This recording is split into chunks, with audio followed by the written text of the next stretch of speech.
flesh of this side only holding it. All other tissues, bone and everything was gone. So I had to just hold it together with the remaining arm, and I was moving about from one room to the other to get someone to help me stop the bleeding. That was my focus at that point.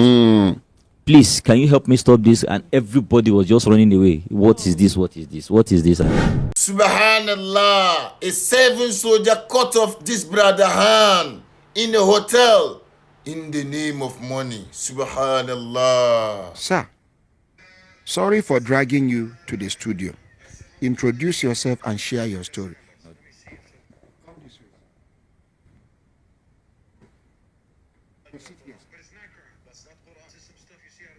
Thank you, sir. Good morning, my ordinary president. Good morning, Breketefamily. Good morning, Nigerians. And good morning, everyone all over the world.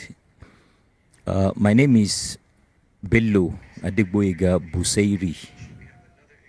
And the incident actually happened, I think, precisely on the 10th of April last year, 2024. I was in Kaduna briefly to visit my in-laws. So I lodged somewhere overnight. This happened on the day of Small Salah, early hours of the morning. And waiting be the name of the hotel and which area the hotel there? The hotel is around television area of Kaduna. It's called Joe Mary. Joe Mary Hotel. Yes, sir. Is it after television garage or before television garage? Along Sabo, before Sabo Bridge. That's even before Polygate. Okay. Yes, sir. So it's a place I've been using anytime I went to Kaduna.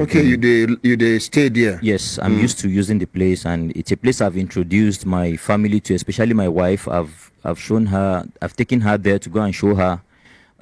This is why I stay anytime I come to Kaduna. So it's known to me, and I'm a bit more comfortable staying around there. You know. So that particular night, I got to the hotel, I think about past 10 p.m. and I slept. All of a sudden, I started hearing bangs on doors.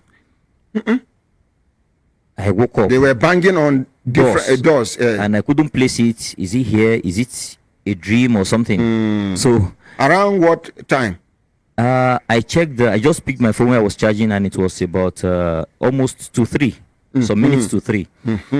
So I stood up immediately just to sit up to observe where the sound was coming from. And before I could even put myself together to understand what was going on, I heard it on my door too. Bah. So I pleaded with them because I could hear voices in the background. So I just pleaded with them with Hausa language that, don't worry, let me open the door. And I did. I opened for them. They came in and they didn't harm me, in all honesty, at that first instance. They just came in and they asked for my phone, my money,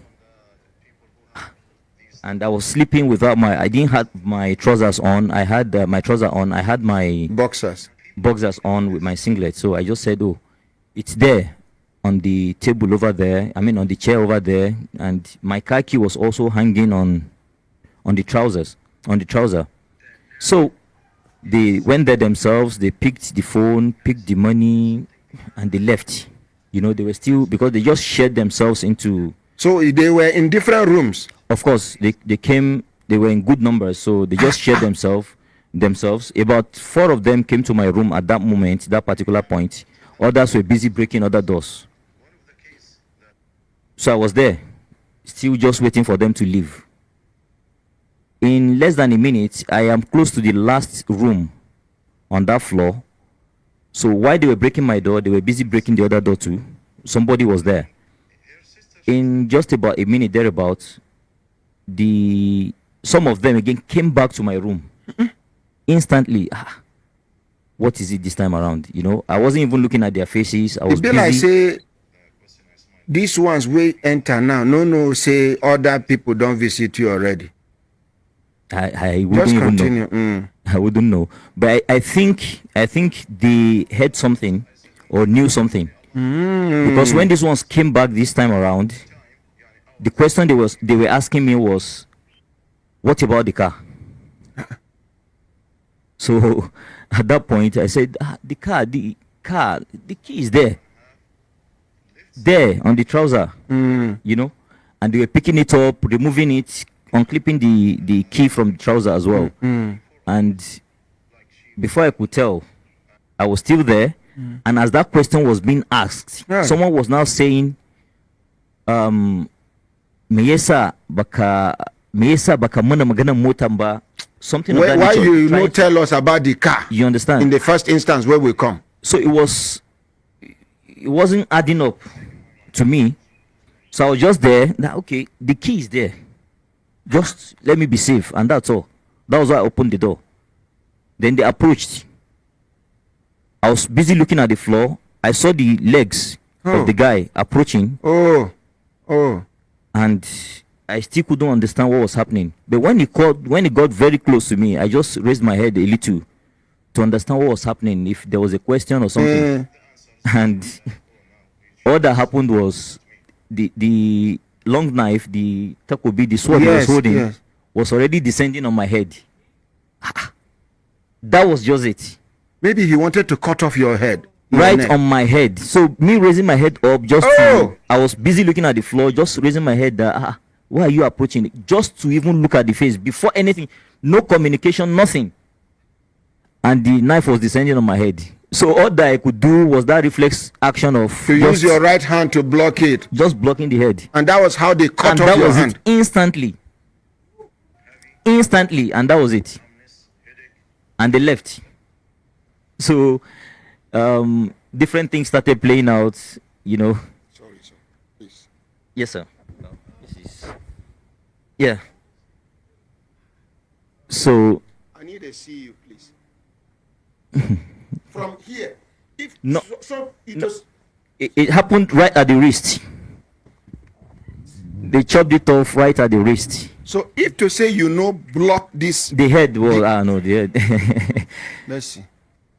It so was right at the wrist. So if to say do like this, yes. now your head if for right on the head.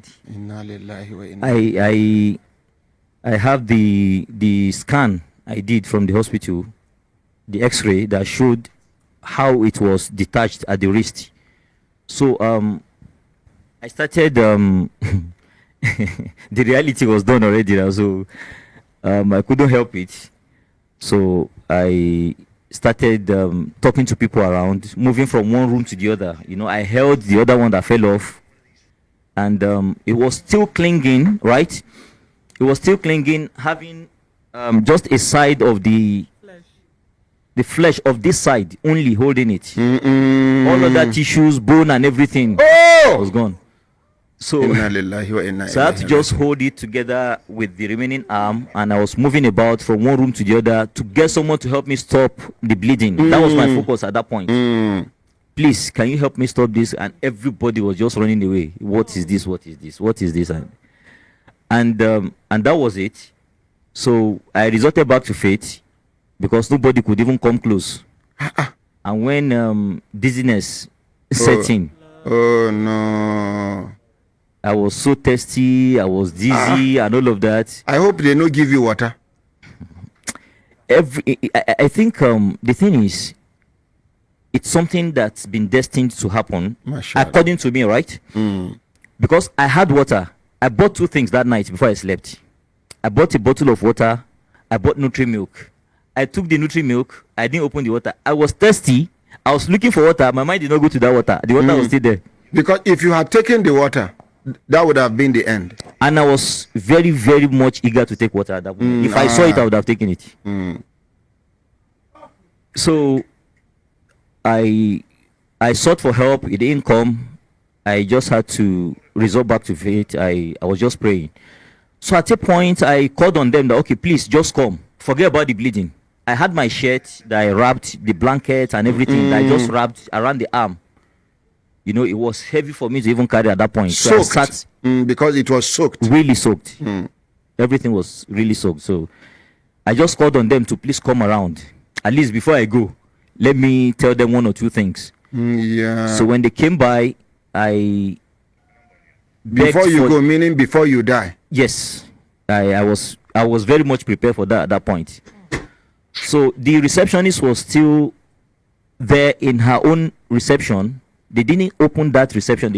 She didn't open it for them, or they didn't open it, either way. So she came with her phone. She was still shivering. At that point she came. After all the shouting, people went downstairs to bang on the door. She was scared. She said she thought they were still around, trying to confuse her to come out, disguising that maybe they are just good people. And eventually she came, and she was the only person having her phone. So I started. They collected every other person's phone. They robbed every other room. They robbed all the rooms.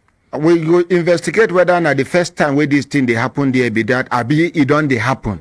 Make we know where we go carry our suspicion go. Because they get some hotels where they connive with criminals to rob their clients. I couldn't verify though, but I heard something like that happened years ago. Years, over 10 years ago. In that same hotel? Yes, that it's been very long that they've forgotten about anything like that. That it's been long something like that happened. And it didn't lead to maybe any death or anything. It was just so, but I couldn't verify from them, is this true or not? So at that point, I just begged her to take some numbers. I started remembering some numbers I could recall. I didn't want to call my dad. He's seated right here. I didn't want to call him that night. That was about close to 4. Around 4 a.m. I didn't want to call him. So I started calling some of my brothers. Eventually one picked. No, my dad picked. None of them picked at that point. But my dad later picked. When they didn't pick, I called him and he picked. I just gave him the message. And they couldn't wrap his head around it on time. Later, he passed the information, because what I told him was just to talk to one of my brothers. That I need him to reach out to me. I need to talk to him, not my dad. So he passed the message, and that one called, and they got all the information. But how do I get to the hospital? Nothing was happening. No help was forthcoming. So I began begging all of them that this is it. At least what I had in my head was, even if I'm going to die here, my wife knew where I was going that night, because I left her. I told her I'm going there to sleep. I could wake up later and walk and all of that. Okay, so even if I would die, let that information be out there, that this is where I am at that point. I'm still there, not anywhere else. And I begged for me to be taken to the hospital. Did they take your car? They took it. They took your car away? They took the car. They took the car away. Has it been recovered? I've not heard anything about that, sir. Okay. I'm only asking because we are going to start fresh investigation on this matter by the grace of God. Continue, sir. So I begged everyone to help take me to the hospital. It seemed I was helpless. But then there was another Benz in the compound, ML 350. The person was staying at the boys' quarter in the hotel, the extension in the hotel.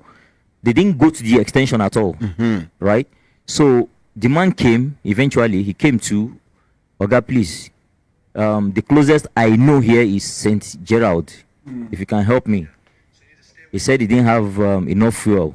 I said, don't worry, please. Anywhere your fuel can take me, I can trek. Because I know the distance, it's so short, it's about, at that point of the night, in 5 minutes. 5 minutes? 5 minutes is too much. It's too much, yes. So I said, anywhere your fuel can take me to. But I understood his fear. Because I was weak. For inside a motor. Thank you, sir. So I just said, okay. So at some point, I just summoned some courage to say, okay, see, I'm fine, right? I just need to get to the hospital and everything will be fine. You can say I've gave him my the people. impression that you are not dying. Thank you. So immediately we got to the hospital St. Gerald that night at about 4 a.m. They started attending to me, you know. Let's appreciate the hospital first of all. Now me, before St. Gerald, no, they accept accident victims and these kind of cases. Many years ago, almost 20-something years ago, almost 30 years ago, when I did do Oga driver for Kaduna, now me make St. Gerald begin the take accident victims without police. When they do the treatment, police can come. You get where then they sell coffins near the St. Gerard Hospital. Those people, because of senior citizens where they come for verification of their pension at the Federal Secretariat, where they die, where they bury. Those people where they sell coffin, come they dash me coffin in advance. Yes. I remember that time, I come they owe St. Gerard Hospital almost 50,000 naira. The then Commissioner of Health was Mary Zingina. She went to the hospital, they told her about how much Oga driver is owing. I they owe 50-something thousand naira, my salary na 2,400. Now, it got to the governor. The governor, Kaduna State government went to St. Gerard to clear the debt for me. So continue, sir. So they had a doctor on duty and nurses. They started attending to me. First aid. It's a very good hospital. Was given to me at that point to resuscitate me, and I was still asking of my water. Doctor, I need water. I need water. Don't worry, water is coming. Water is coming. Water is coming. 5 a.m. No water. Doctor, water will come. If I cannot take water, just tell me at this point you cannot take water. I'm not a kid. He now said, yes, you cannot take water, but I didn't know how you take it and all of that, blah, blah, blah, you know. So to God be the glory, I got that help, and I was there, you know, hoping to see my people and then know what next. They came early hours of the morning at about 7 a.m. thereabout. I started getting some of them from Abuja, from Kaduna. They started coming in, and investigation started, you know. We started reaching out to the Sabo command of the police. They came, took statements, and to cut it short at that point, in the hospital, they said, no problem, they will attend to me. I wanted to know if it's something that could be stitched back. You know, I did x-ray and all of that. They said the surgeons will be there later in the day, right? No time was given specifically. So I was there from that time, and when it was about 5, I was fearful for my people that came from Abuja again. Since I have people all over there in Kaduna, okay, you guys can start going back. Don't worry, I'll be fine. We'll talk on phone. It was Saturday, so they left around 5 p.m. I was still there lying there in the ward, waiting for the surgeons to come. Waiting for surgeons. So already I was doing about 13 hours. Abba. You know, I got there at about 4. Even if hope been there to rescue the hand, the hours, the delay. At about past 6, precisely, I was taken to the theater, and then, you know, all this medical advice and everything started. Then we'll try our best in case. At this point, what can be done? We reached out to people already, so many stories. So what do you think you want to do now? We are going to try our best, you know, to see what we can do. So of course, I dozed off as usual. And before I woke up in the morning, I was back in the ward. I woke up at about 10 a.m. the following morning, and the hand was gone. So they had to bring it back to close to the elbow.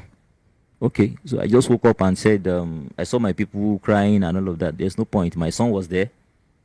So where is he? Bring him. No point. It's happened already. We can't change it. Let's go back to Abuja. And we left. But first, before we came back, I had to go back to the hotel to make video of the situation at that point, to tell them that my door was not broken. You opened it yourself. I opened it. I showed them other doors they destroyed. My door was not broken. So there was no confrontation whatsoever between me and these guys. There was nothing.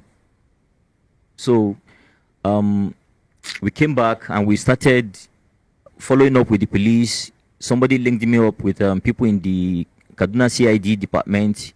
They picked it up and they continued. They did their best too. As God will have it, my lawyer, I even went with my lawyer. He was so furious to, you know, push things here and there. Let's call in these people, call up this one and all of that. And let's see what will happen at the end of the day. Something will happen. But then, as fate will have it... Give him the other mic. Thank you. As fate will have it, sir, the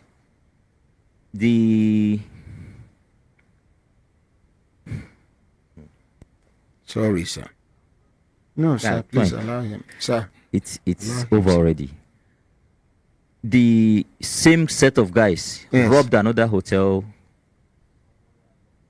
Kariji Junction, one Apple something hotel. So they got caught at that point. I think about 3 or 4 were caught at that instance. And then when the case got to the station, I didn't know about that. I didn't know about Stop shaking the mic, apprehension. sir. Stop shaking the mic, yes, sir. I didn't know about the apprehension or anything. But then somebody that got involved, that was robbed in that hotel, happens Yes. to be a neighbor of mine in Abuja here. So when the information got back to us that the guy traveled to Kaduna and he was robbed in his hotel, but they were caught. But during the interrogation, they now said they were the same set of people That came to responsible your for hotel. one hotel that they even had to chop off somebody's hand. Oh, So when I heard that, I had to go to Kaduna to go and see to them. go and tell the KDCID people that okay, that other case, I think I'm the one involved and all of that, and they picked it up. They continued. I met with Commissioner CP Ali. He picked interest in the case as well, and to God be the glory. When I spoke with the IPO handling my case, By name, who? ASP Usman, he told me they had about 11 of them after about 2 months down the line, because some of them ran away to Kano, all over Abuja and everywhere, you know. But they were able to get 11. So they said there were less than 20 that came for that operation. So they invited us again. I had to go with my lawyer, my brother, to go and see them to know. I Because want you to see the particular person that did that to you. Did they show you? That's the thing now. When I heard that the person that chopped off the hand was caught, I was eager to go and ask Yes. any wrongs. What led to this? Yes. You know, why were you aiming for my head? Why did Yes. you want to kill me? And when I got there, they said it was a serving soldier. He was there. I saw him. Serving soldier. Of course, I saw him. He was there. I was there with my people. So what happened? How did you get here? What happened? What did you do to him? Like, You have just given say him everything. Say it. Everybody is here. Just tell them. If you've known somewhere before, if somebody has sent you to me, or if Yes. there's anything, or if we're dragging something, just say it. And it was all about Yakuri, Yakuri. That's sorry. So A serving soldier being involved in armed robbery. now the twist is, I said, my people, let's go back to Abuja. This guy does not have any information to give, and the police said after their interrogations and everything, the guy said they noticed they were only on drugs, that there was nothing. That what they do is they specialize in robbing hotels and houses, shops. That's their own deal. That's what they do. That there is just influence of drugs. I said drugs. If that's it, fine. There's nothing to discuss here again, since they were still looking out for the remaining boys. So we came back. Then later I got another information again. This is just to talk about the people that were apprehended. I got one information about one guy, Jemilu Haruna, right? Yes, it was sent to me by my IPO that he is the guy that actually chopped off my hand again. I said, how? He said, no, this is the main guy. That the other one only agreed to the crime at that point. That probably because he was helpless. I said, I don't understand. We were there. You told me on phone that this guy was caught. We came. We asked him. It was Yakuri was saying, sorry. But now, another person. But all the same, the thing has been done. There's Cover no... up. So I wouldn't know what transpired in between that. Probably that was what transpired. But then I just said, it's fine. If that's the issue. The thing is, the hand is gone. Whatever I can recover from these guys, please recover it. Let me continue with my life. And that was it. Then they continued, and later again, I saw another clip that he sent to me that some guys were apprehended randomly in Abuja here for one chance and possession of for possession of firearms in a taxi. It's a popular clip on the YouTube as well. So when they were paraded by the Abuja police, they now saw the clip in Kaduna that these other guys some of them are the ones they've been looking for that came to Abuja with my car, because when they took the car, that they brought it to Abuja. And these are the guys that took the car to Abuja. So they were happy to see it, and they sent it to me that, okay, they will still intensify their effort, and also I can start pushing from my end to see what we can do to also bring in those guys to join them with the about 11 that they had with them before. So I reached out to Madam Josephine that time to see what can happen, and she told me that's I should the not worry. FCT PRO. Yes. She said I shouldn't worry. I should talk to the Kaduna police. They know what to do. They came to Abuja to pick those guys. They even called me that they were in Abuja already. I should come to see the guys. They're already taking them back to Kaduna. Before I left Buhari to town again, they said they could not wait. I said, you are coming to pass this our Buhari road. Should I now go or wait on the road or the express? But it didn't work well. They left. I started calling. They said I should even come to SAS. I went to SAS office that day, but eventually we could not meet. And they left with those guys. That was the last we spoke concerning the apprehension. Afterwards, I was told that they were arraigned in court, that they've been... Were you informed about the day of the arraignment? No, sir. Anybody tell you, say, then they carry them go court so day? No, sir. I heard that there were pressures from civil organizations, civil society organizations, that some of them are almost giving up. They are killing, just keeping them there, torturing them. If they have committed a crime, they should be taken to the court for the court to decide. That's so, and they had to just somehow just bow to that thing, and they cannot inform you. Your IPO can. Your IPO, if he send you pictures of this person, but you know if he send you message, say, now tomorrow we they go court. My brother, I beg make we leave the long story. Subhanallah, my brother, may Allah increase your iman, because this is a test. My brother, Allah says in Surah Al-Anfal, chapter 8, verse 28, your world and your children are only a test. Allah says in Surah Al-Mulk, chapter 67, verse 2, He is the one who created death and life in order to test which of you is best indeed. If you share this video to reach more people, you will be rewarded. Assalamu alaikum. Jazakallahu khair.